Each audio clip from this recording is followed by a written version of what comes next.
A 7-hour journey to my brother's engagement party ended with a jarring discovery. His fiancée's dog sitter had been given my seat. "You don't need to be here," my mother murmured to me. Without hesitation, I went to my car, opened my banking app, and canceled the event deposit. At 9:04 p.m., my dad texted me. Why did the venue ask us to leave? Anger welled up inside me. But it was followed by a profound realization of their self-centeredness. Worse than the anger was the surge of shame that crept up my neck as I realized the guests had heard my mother's words. They made no pretense of not listening. It wasn't a casual remark. "You don't have to be here" was a clear dismissal, and its impact was far greater than she likely intended. This moment wasn't isolated. It was a culmination of every time I'd been pushed aside for my brother, my father's ego, or my mother's obsession with appearances. I had endured a grueling 7-hour drive through heat, construction, and traffic to show up for my brother. I couldn't spare the time or the money, but I had contributed $3,000 to the event, just like everyone else, without a second thought. I believed that's what family was supposed to do. My transfer note read, "Happy for you, bro. Let's celebrate. Big." I parked 2 blocks away because the entire street was filled with luxury rentals and custom license plates, a testament to Ryan's flair for the dramatic. As soon as I entered, I could feel the wrong energy. The atmosphere wasn't joyful or warm. It felt meticulously curated, like a staged reality show set. People glanced at me, but said little. I went to the tables, searching for the place cards. With family names, I circled the room twice. No Kira, no empty seat. My name was nowhere to be found. A young, kind server explained that all the seats were taken. I pointed to the open chair near my father, the one that should have been mine. He hesitated before explaining, "Oh, that's for Lauren's dog sitter." It was then that I understood. This was no mistake. It was deliberate. My mother came over. She didn't hug me or ask about my drive. She simply dropped the line as if it meant nothing. "You don't have to be here." I stood 3 feet from the patio entrance, hyper-aware of the eyes on me. A woman by the order table quickly looked away, and another smirked. In that moment, I realized I was the extra, the out-of-town relative who could be forgotten to preserve the party's aesthetic, the sister who wasn't polished enough to match the decor. So I left. I walked back to my car, sat behind the wheel, and stared at the dashboard for a full minute. I opened my phone, accessed my banking app, and found the $3,000 deposit I had made for this farce. I clicked cancel. While it would take a few days to process, I didn't care. I just wanted the process to begin. At exactly 9:04 p.m., my dad's text came through. Why did the venue ask us to leave? There was no concern for my well-being. No, "Where are you?" Just an entitled demand. I stared at the message, and something inside me shifted. It wasn't just rage. It was a cold, clear clarity I hadn't felt in years. I had been funding their perfect fantasy, their image of a flawless life, while I was the only one who believed I had to earn my place. I didn't respond. I switched my phone to Do Not Disturb, backed out of the driveway, and drove into the night. I didn't know where I was going, but I was certain I wasn't finished. They had come to see me as the quiet one, the one who would always take the hit. They were about to find out that I was done playing that part. I didn't go far, just parked in a quiet corner of a Target parking lot. The engine was off, the windows cracked. I needed a moment to think, and I already knew what I had to do. I opened the event invoice my mom had sent 2 months earlier, listing everything from the catering to the floral arrangements and the 6-person string quartet. The total cost was $26,400, split among 9 people. My share was calculated to the penny at $2,933.33. But I had rounded it up to $3,000. I scrolled through the message chain and noticed something interesting. My name was still on the vendor forms. My billing information had been used for the dessert company, the florist, and a champagne rental service I couldn't even recall agreeing to. My deposit wasn't just a contribution. It was the deposit itself, under my name and my credit card. I called the dessert company first and explained that I needed to hold the payment due to a family issue. To my surprise, they were understanding and agreed not to charge the remainder until I gave them the green light. The floral company was next, and the same thing happened. It helped that I still had the receipts and had previously communicated with them. Over the next few hours, I sent out a series of cancellation emails. They were not dramatic. They were just enough to delay things and freeze payouts. I wasn't trying to ruin the entire party just yet. I simply wanted to create a small crack in their flawless night. By 11 p.m., everything was in motion. I drove to my friend Nolan's place to crash. He lived in a small guest house and always had a couch available. He didn't ask many questions, just handed me a blanket and a beer. I put my phone on Do Not Disturb before I even lay down. The next morning, I woke up to chaos. My phone showed 21 missed calls and a flood of texts from my dad, mom, aunt, Ryan, and even Lauren. The tone was becoming increasingly frantic. I ignored them all. Around 10 a.m., as Nolan and I were having coffee outside, a black SUV pulled into the driveway. My parents, they didn't knock or wait. They stormed through the back gate as if they owned the place. My mom's face was a mask of fury, and my dad held his phone like it was evidence. "You've humiliated us," he declared. "No," I replied. "You humiliated me." I simply returned the favor. They unleashed a torrent of accusations and guilt-tripping, questioning how I could have ruined Ryan's night and calling me petty for leaving. I let them finish. When they were done, I delivered a single sentence. "You now owe me $8,800. My dad looked at me blankly. "You heard me," I said. "Put $3,000 down under my name and froze the payments to those vendors. You can either cover the losses or they can come after you for services you've already received." A few minutes later, Lauren arrived, still in her party clothes. She tried to interject, but I didn't even look at her. Nolan stood awkwardly on the steps, but I could tell he was enjoying the spectacle. There was no way for them to spin this in their favor. For the first time, I had the upper hand. "I'm tired of being treated like a plus one in my own family," I stated. "If you want a flawless party, you can pay for it." I told them I was staying for 2 more nights and that they could have their tantrum after I was gone. They didn't leave. Immediately. My dad stood with his arms crossed, treating me like a contractor who had abandoned a job.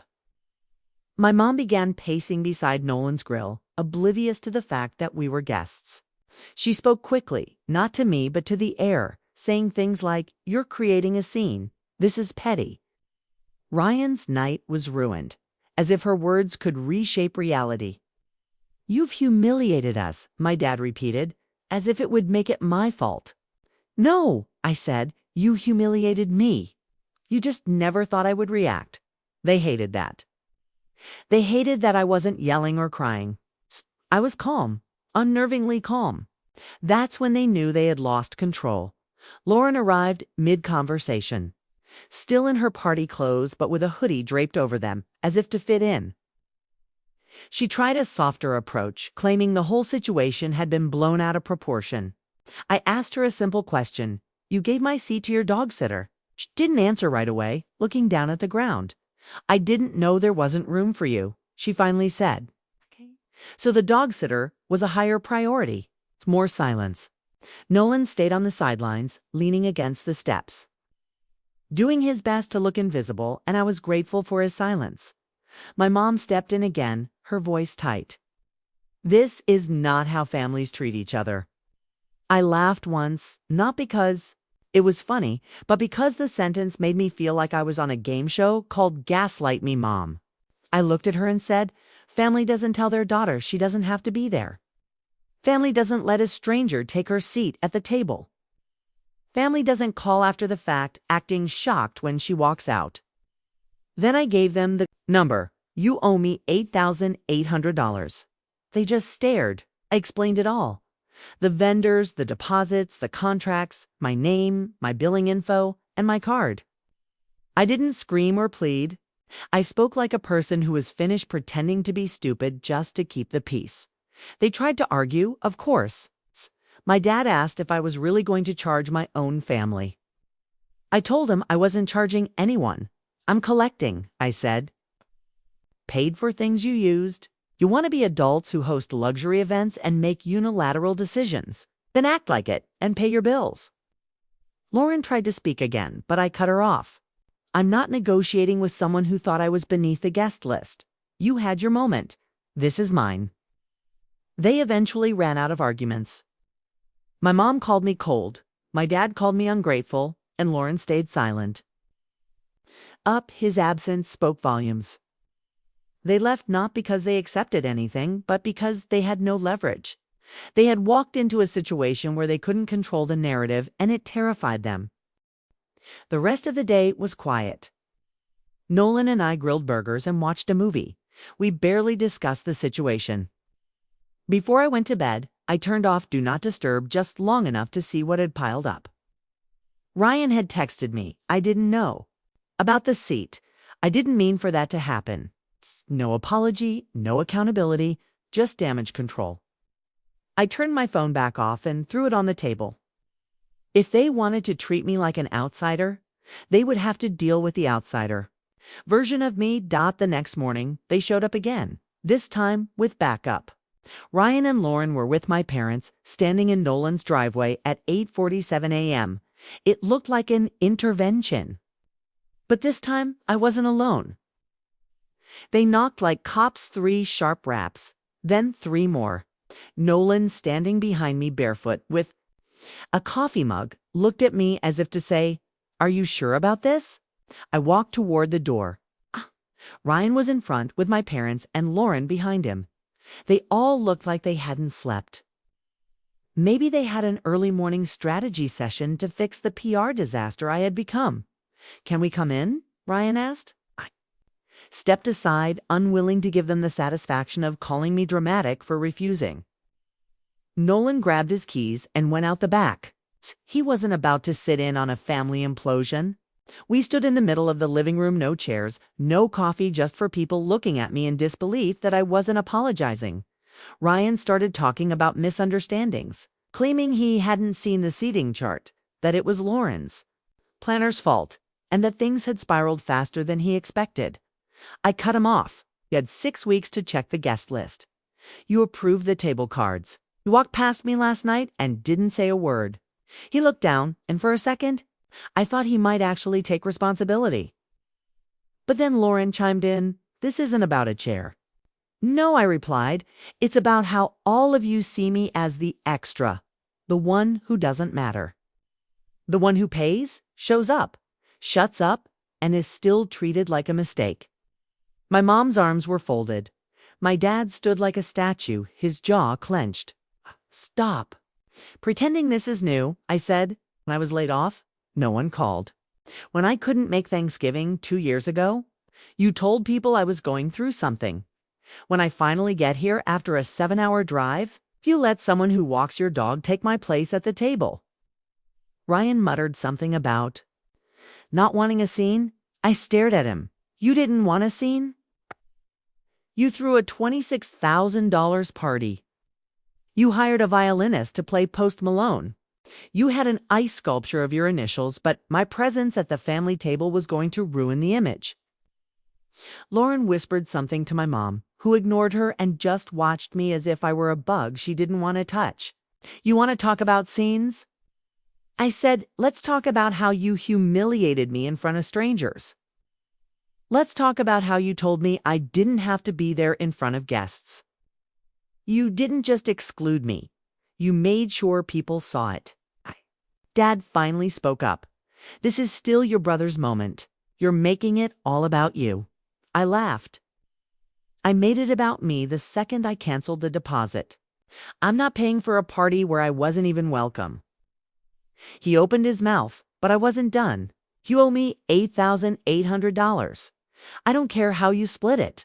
not chasing vendors, I'm not covering charges, and I'm not disappearing just because it's inconvenient for you. My mom asked if I was doing this out of spite. No, I said. I'm doing this because for the first time in my life, I finally understand that I don't owe any of you anything. Silence. The room was quiet. No one knew what to say. They had come expecting to win an argument, to contain a breakdown. But I wasn't breaking down. I was finished. They left soon after. Ryan said he would figure something out. My dad walked out without another word, and my mom didn't look at me. Lauren was the last to leave, and she didn't even close the gate behind her. That night, I packed my bags. I had one more night in town, and then I was gone. No goodbyes, no calls. I wanted them to sit with the consequences. My plan was to leave early the next morning without drama. Nolan offered to drive me part of the way, saying he had errands in the next town. As I folded my clothes, my phone lit up with an email. Final payment notice, Aurora Catering. I opened it, expecting it to be a follow-up from one of the vendors I had paused. But this one was new. It was a last-minute invoice that had somehow slipped through my filters due today under my name. The total was another $3,600. I read it twice, then called them. It turned out my dad had listed me as the primary liaison on the catering contract without ever telling me. They had already charged my card for the deposit weeks ago, and now the balance was pending. If I didn't cancel it today, the full amount would be charged by 5 p.m. I hung up and just sat there, phone in my lap, barely blinking. This wasn't just arrogance anymore. It was calculated. They didn't just take advantage of me. They expected me not to notice, to just swallow it, pay up, and vanish. That's when I decided to go back. Not to cause a scene or beg for anything, but to ensure that if this was the end, there would be no room for misunderstanding. Nolan didn't ask questions. He just tossed me the keys to his spare car and said, "Go finish it." I drove to Ryan and Lauren's condo. The lights were on and Lauren's car was outside. I knocked once and she answered, looking stunned. "I'm not here for another argument," I said. "I'm here to tell you I found the catering invoice, my name, my card, another $3,600. She blinked, then stepped back to let me in. Ryan was on the couch, looking exhausted. Perhaps he was finally grasping the gravity of the situation. "You're using me like a bank account," I said, "and then you pretend I'm the selfish one." He didn't deny it. Lauren started to say she didn't. Realize I was still listed as the contact, but I cut her off. "No more excuses. I'm canceling that payment, too. And if they charge me, I'm sending all of you the bill. I'll take it to court if I have to." Ryan finally looked up. "You'd go that far?" I nodded. "You've left me with no other choice." Then, something unexpected happened. Lauren stood up, went to the kitchen, and returned with an envelope. She handed it to me without a word. Inside was a check for exactly $3,000 for the deposit, she said, "the one you already paid." I stared at it, wondering if it was genuine guilt or just an attempt to get me out of their lives without a legal battle. I didn't care. I took the check and said, "Then that leaves $5,800. No one said a word. I walked out. Back at Nolan's, I put the check on the table and sat in silence for a long time. This was it, the final break. It wasn't a misunderstanding or a bad night. It was a deliberate, complete exploitation of me financially and emotionally. They had expected me to be quiet. But they had no idea how loud I could be when I finally decided to speak. The next morning, I left before sunrise. The air was heavy, but still. Nolan handed me a thermos of coffee and gave a quiet nod. We weren't ones for dramatic goodbyes. I took one last look at his yard and pulled out of the driveway without a word. I had only been there for 3 days, but it felt like a year. Or maybe I had just aged one. About 20 minutes outside the city, my phone started buzzing. I ignored the first few calls, but the texts kept coming. At a gas station, I glanced at one. From my dad, we need to talk. From my mom, come by the house. Don't leave like this. Even Ryan tried again. Let's talk. It's just us. They sounded different now, less confident, less sure that I would just fall back in line. I didn't respond, but curiosity got the better of me. I turned the car around. When I arrived at my parents' house, they were waiting in the living room. Ryan was pacing. My mom was sitting stiffly on the arm of the couch. My dad was by the fireplace, arms crossed. Lauren wasn't there. I didn't sit down. My dad began with his usual line, "You've made your point." He then talked about not dragging this out as if I were the one creating the mess. Asked him directly, "Are you going to pay the $5,800? Hey, didn't answer at first. My mom looked at him, but he remained silent. "I'll give you $3,000, he finally said. "That's fair." I let out a single disbelieving laugh. "You're offering me fairness now?" He stepped toward me, and my mom stood up as if she could mediate, but I held up my hand. "No, you don't get to negotiate. Not after everything. Not after how you made me feel in front of strangers. Not after telling me I didn't have to be there." My voice was calm, not angry. I was simply done. I pulled the catering invoice from my back pocket and dropped it on the coffee table. "This is yours now. I've already talked to them. They're expecting payment today. You can either call them or let them come for you." "I don't care." Ryan tried to speak up, but I cut him off. "I have nothing left to say to any of you." And I meant it. They didn't try to stop me when I walked out. No yelling, no tears, no parting shots, just a hollow silence.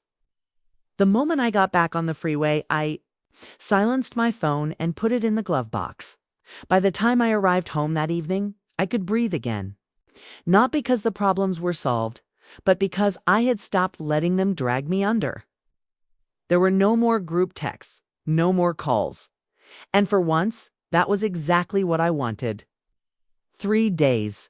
That's all it took to pull back the curtain and see the truth I've been ignoring for years. No more favors, no more deposits, no more silence, just peace. And I wasn't about to give that up for anyone. A month passed in silence. No missed calls, no texts, not a single update from any cousin. For the first time in a long time, I felt like I could breathe. I was sleeping better and no longer jumping at every notification. I thought maybe they finally understood. Then one Sunday afternoon, there was a knock. I checked the peephole and my stomach sank. My parents, Ryan and Lauren, were on my porch as if they were arriving for Thanksgiving with a pie. I opened the door halfway. "Are you doing here?" "We thought enough time had passed," my mom said as if a calendar could erase their actions. Ryan looked hopeful. Lauren held a pastel gift bag as if it contained peace. No one smiled. They just looked expectant. I let them in, wanting to see what they had planned.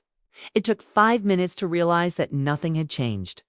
My dad brought up the catering invoice, saying he had a contact who might be able to negotiate it down. My mom mentioned moving forward with family holidays. Lauren asked for my availability for the wedding RSVP. Not a single apology. Not a single word acknowledging the party, the money, or what they had done to me in front of strangers. It was like watching someone try to rewind a fire. I stood up and opened the door. "Need to leave." My mom frowned, as if I were being unreasonable. Ryan looked confused. "You think a month passed and I'd forget?" I said, "You didn't come here to fix anything. You came here to clear your conscience." Lauren tried to hand me the gift bag, but I didn't take it. "I'm not coming to the wedding," I said. "I'm not coming. For the holidays, I'm done." They stood there, not believing me. "I gave you every chance," I said, "and every time you showed me exactly who you are." They walked out slowly, still looking back, hoping I might stop them. I didn't. The gift bag remained on the table unopened. An hour later, I threw it away without even looking inside.